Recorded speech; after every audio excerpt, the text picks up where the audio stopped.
So I'm sure most of you know what a Pokemon Soullink is.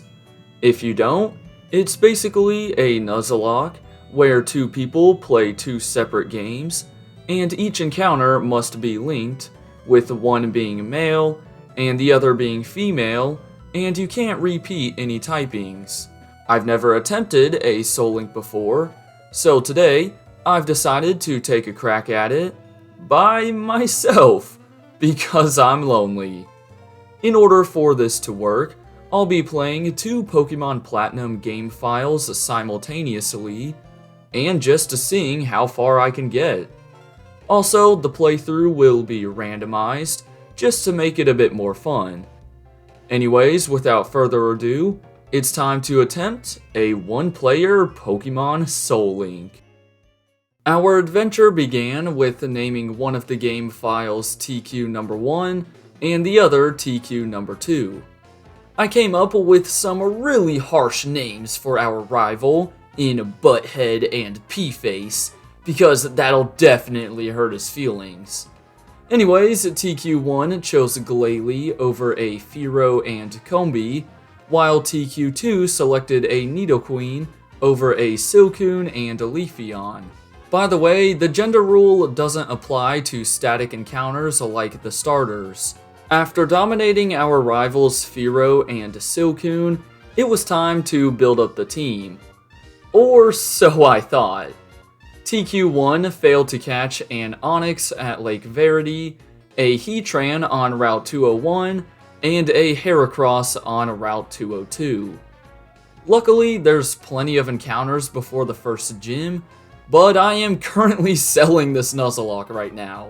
The second rival battles were a piece of cake, but I will say, P-Face's Silcoon is just annoying to deal with, since Nidoqueen doesn't have much for it. Route 204 featured our first successful addition to the team, as TQ1 caught a female Sandshrew, while TQ2 caught a male Tangela. That was really it though, as I accidentally killed an Anorith in the Orberg Gate, and I tried my best to catch a Celebi on Route 207, but of course, that was also a failure. However, TQ1 did manage to grab a Hoppip, while TQ2 got a Shelter in the Orberg Mine, creating the first backup pair. I was feeling pretty confident going into the first gym battle against Rourke, but that confidence soon went down the drain.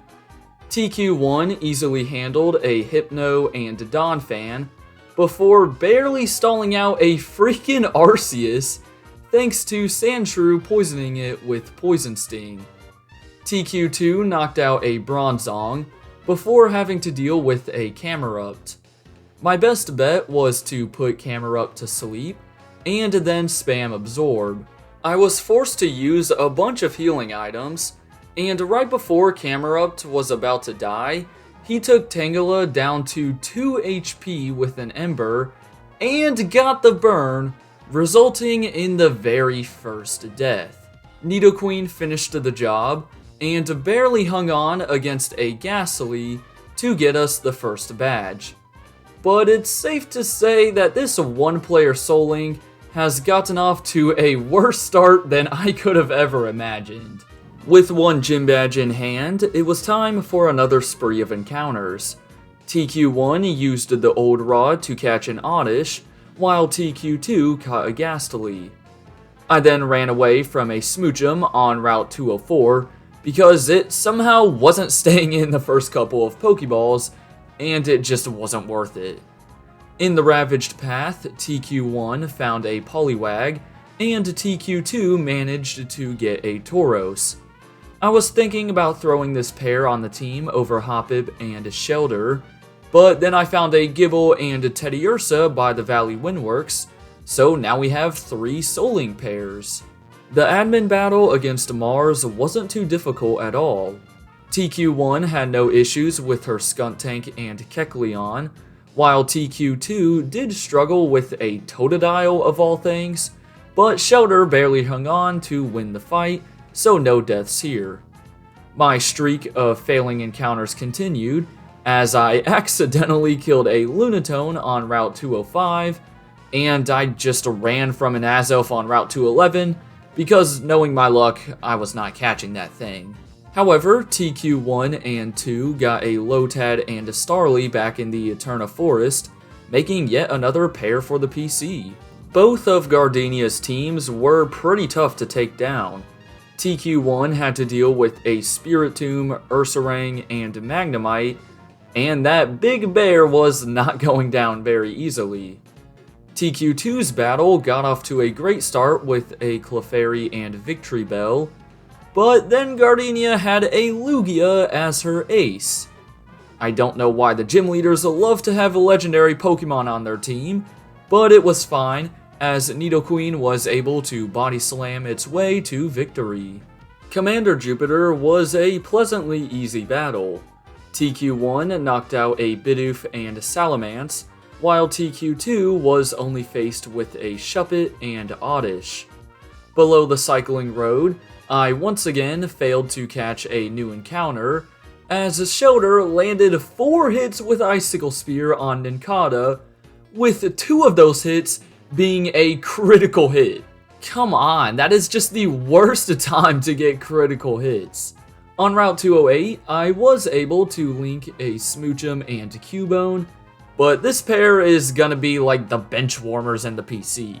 Fantina was by far the toughest fight up to this point for both game files. TQ1 easily took down an Execute before she sent out a Palkia. Yet again, the gym leader has a freaking legendary. Luckily, I froze Palkia with an Ice Fang, so eventually it went down. And if you thought the legendaries ended there, you would be wrong, because Fantina's last Mon was a Regice. This thing wasn't nearly as tough as Palkia, so TQ1 managed to survive. In the meantime, TQ2 took care of a Togekiss before having to face a Kyogre. I mean, at this rate, I'm gonna lose by the 4th gym. With the help of healing items, Nidoqueen survived to knock out the Kyogre and outlasted an Espeon for our 3rd badge. I totally forgot about the static Eevee encounter in Hearthome City, so I went ahead and talked to BB in order to receive a Meowth and Flareon. While heading out of the town, Butthead/P-Face challenged us to another battle. Both of his teams weren't anything too threatening, as a Machamp on TQ's one side was the only Mon that gave me any trouble. By the time I reached Solaceon Town, the eggs that I got from Cynthia were finally hatching. And they were both water types. Of course. I did manage to add some more PC pairs though, like this Tentacruel and Grovyle in the Solaceon Ruins, and this Seedot and Mawile on Route 210. I then proceeded to accidentally kill a Cacnea on Route 215, since I was so sure it would live in Ice Shard.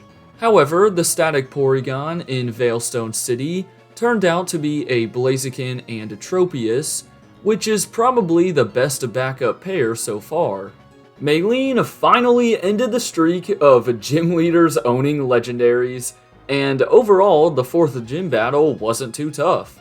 TQ2 did struggle a bit with a Milotic, and the only reason we didn't lose a team member was because I got really good luck with Paralysis.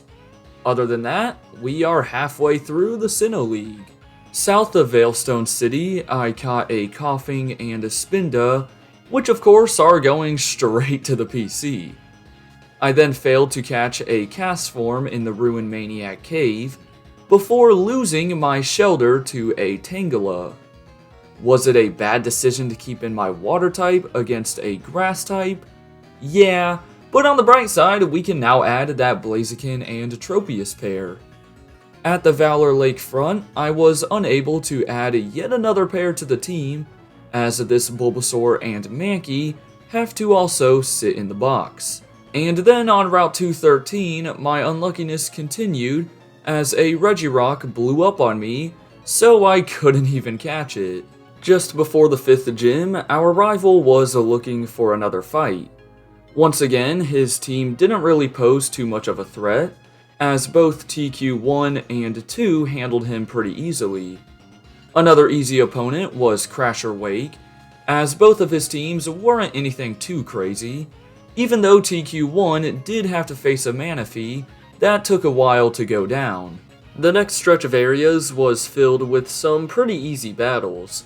First up was Cyrus in Celestic Town, and then our rival in Canalave City.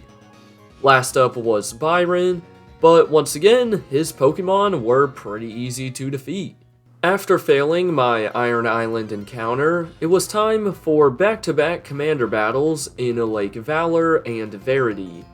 TQ1 had no issues, but on the other hand, TQ2 faced a Ho-Oh that had a Drought as its ability. Clearly this thing was a threat, so I had to stall out its 5 Fire Blasts before taking it down with Ursaring. Then the Mars fight was a mirror image of the Saturn one, as TQ1 didn't have any problems, even though there was a Suicune on the field, but TQ2 had to deal with a dragon dancing Rayquaza. I mean, you just can't make this stuff up.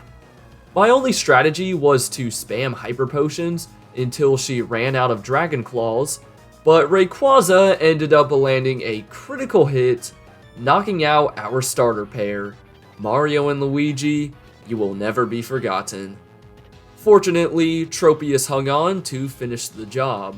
So you might think that I could add a new pair to the team now. But the only usable Mons were a Smoochum and Cubone, thanks to the excessive amount of normal and grass types in my PC.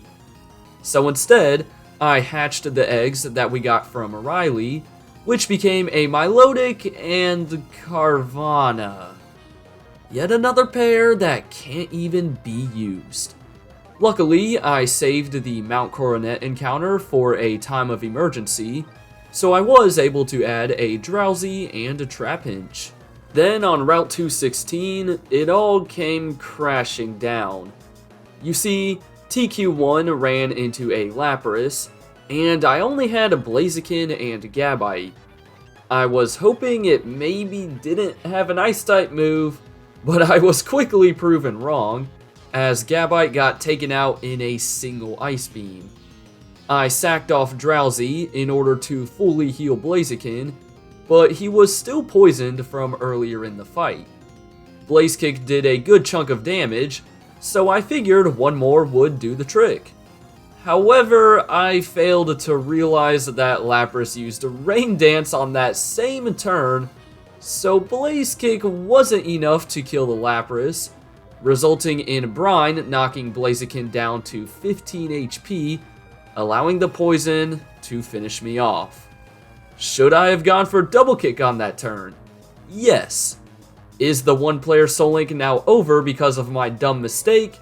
Unfortunately, yes. And with that sudden turn of events, the Soullink has sadly come to an end. I know I made some really stupid mistakes along the way, especially towards the end, but I don't think I've ever seen worse legendary Pokemon luck. I swear, at least half of the major battles we did featured OP legendaries. Nonetheless, I had a ton of fun making this video, as it was the first time I've tried doing a challenge like this. If you guys enjoyed, then be sure to drop a like, subscribe, and hit that bell to see more. And until next time, deuces!